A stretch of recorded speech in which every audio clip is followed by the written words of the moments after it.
আসসালামু আলাইকুম কাস্টমার ভাই বোনেরা, এই দেখেন আজকে আমার গাছের মিষ্টি কুমড়োর ফুল দিয়ে আমি আপনাদের ডিম ভাজি করে দেখাবো।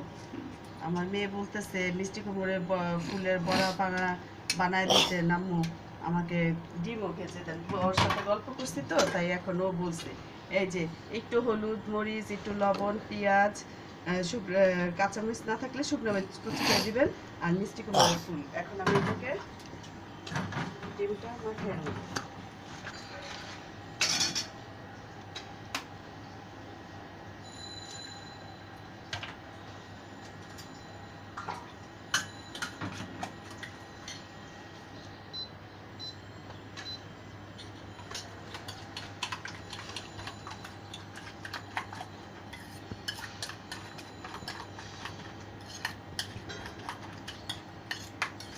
এই যে দেখেন কি হয়ে গেছে ভাই আমাদের আমরা নতুন ইসে কাজ করতেছি।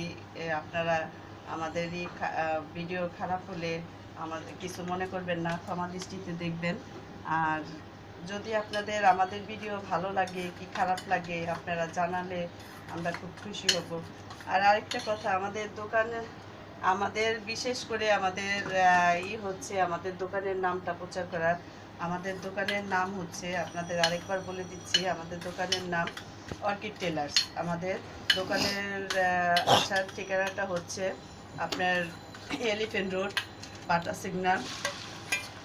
সিগন্যাল সাহারা টপিক্যাল সেন্টারের 3 তলা 41 নাম্বার দোকান। দোকানের নাম হচ্ছে অর্কিড টেলার্স। আপনারা যদি আসতে চান, আমাদের এসে ফোন নাম্বার দেওয়া আছে, সেইখানেও আপনারা ওই ফোন নাম্বারে যোগাযোগ করে আসলে আসতে পারেন। আর আসলে আমাদের কাছে আপনাদের যদি কাপড় বানাইতে দেন, আমাদের কাছে বানায় দেখতে পারেন। আমাদের আল্লাহর রহমতে আমরা কাস্টমারের পছন্দ মতোই কাপড় বানানোর চেষ্টা করি।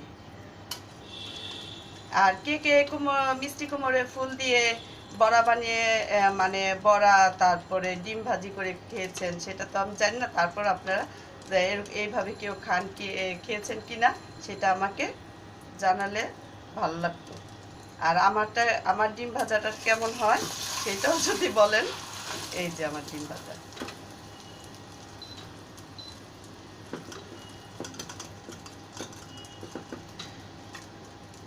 হয়ে গেছে। আল্লাহ হাফেজ।